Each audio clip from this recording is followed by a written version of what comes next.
Pecha Kucha 57, One Punch Man and Manga Studio Pro functions. So I'm not really going to go ultra in depth with One Punch Man. This is really to talk about how looking at it, just Googling it, kind of helped me faff around in Manga Studio and find some pretty cool stuff. But before I begin, I just want to give a big shout out to Deep Sea Fish King, my favorite character from the anime. He just reminds me so much of Fist of the North Star and like JoJo's Bizarre Adventure. He's he's hilarious and disturbing at the same time, and love heart nipples. Right, so One Punch Man. I'm not even sure why I googled it. Maybe because the story behind it's kind of quite interesting. I have seen the anime, and it's a bizarre. It's almost like a Japanese take on the superhero, the Western superhero, but originally it was like a web comic. I don't even know who the guy was who did it, but he was not a professional artist. Like you can see a lot of this stuff's just not so great. I mean, I think the thing with him is his thinking was pretty good, but his artwork didn't match it. So I'm not so different from him. In fact, the guy said he was going to stop doing it. A real manga artist got in touch and said, dude, let me take over for you." So the whole thing got redone to a professional grade, and this is kind of what got the interest into the anime. Ah, he yeah, so the anime I've seen, it's not that long. I feel like it's either one season or two, and then it ended it with like a movie. um it's got the show has quite an eclectic cast of characters, and I don't know if I would have watched any more of the anime depending on which characters got the lead. Yeah, so comparing the original webcomic to the manga to the anime is a very interesting experience, because you can see how a lot of the good ideas the original guy had come through the manga when the artwork is improved, so you get the best of both worlds. So the first thing I did after like googling this for like, I don't know, 20 minutes, was I was just like, oh, I just want to do some work and do a full page, do it with panels. So I did this Batman thing that I talked about last week. And then I thought, you know what, chalk brush is great, but let's see if we could actually make a manga image. So I kind of did a little rough, a little super basic, no pressure rough of One Punch Man with his silly basic head. He's the best.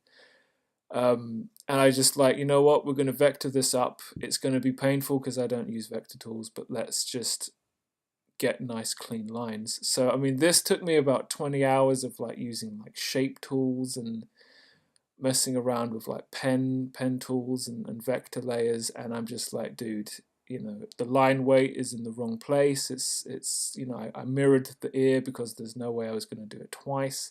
It's a ball ache and it's too slow. So I went back to the chalk brush and I'm like, let's just try and be a little bit more delicate than I usually am. And his eyes, they're like one eye. Sorry, one line for the outline and his eyebrows and stuff. It's almost good enough, but it's still not quite good enough. To use as a final layer. So I went through a lot of the kind of functions that I've never gone through in Manga Studio, and I found there's something that lets you do symmetrical drawing. So I did half of this on the left, and it just mirrored it on the right, which would be super good for things like t-shirt designs. I found where you can get your action line starburst thing from. So this means that I can add action lines in the background or the foreground of any picture, and it's kind of, I don't have to do it manually. There's a way to kind of trace my lines onto to vector paths, which is how a lot of these things work. This is the same thing, but what this lets me do, the purple line here, is the line I made going out from the center, and then every other line I've done has been like the computer making it like the one line I did do to create like, well, maybe not quite symmetry, but it's the same pattern. You can also create your own parallel line systems, so your brush will like anchor on to these paths, the purple lines in the middle, and even if you're somewhere else on the page, it still maintains like the shapes. So there's a lot of potential, and concentric circles, because you can get shapes, uh, ovals and rectangles and stuff. The potential here for like building things like guns without getting lost in the perspective, and keeping all the lines parallel, it's really, it's all there, but it can definitely be too much. Speaking of too much, there's perspective tools in there as well. I figured out just putting in the horizon line by myself, and then like it forces me to draw in perspective. Like I can't draw curves in this image, but all the other vanishing points are added in 3D, and that's just too much, right? So I started experimenting with the lasso tool, and filling it in as it works. So I got this kind of cool outline effect by treating every line as if it was a shape and zooming in super close. It's scruffy, but I think it's kind of cool. And then right at the end, I found like you can create your own line, and then you can adjust the anchor points on the vector line, and then you can trace over those lines with a different pen, and you remove the wobble. So I feel like I found at least two ways I could approach professional quality inking on Manga Studio Pro without it being like as painful as just using like vector shapes and them just being wrong.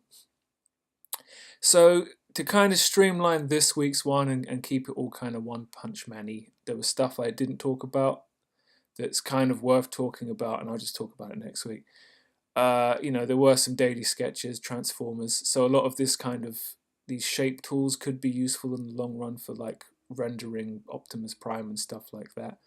The noir comic I started a few months back. One of my colleagues has thrown down a couple of pages for that, so I think it's important to talk about how that's flowing, if it is flowing, because we're making it up as we go along, but it's a murder mystery, so who knows how this is all going to work out. Picato is a art streaming site which could be super good for me and the Mystic Moore as we go forward with all these daily sketches. And some of my daily sketches, the transform stuff this week, I did record using the NVIDIA gaming experience. I'm not entirely sure of the limitations of said software, but it seems like it recorded like the half an hour sketches. So I've got to figure out what I'm going to do with them, how I want to present them on the channel, and then get them there. So that brings us to the end of Pecha Kucha 57, and I'll see you next time.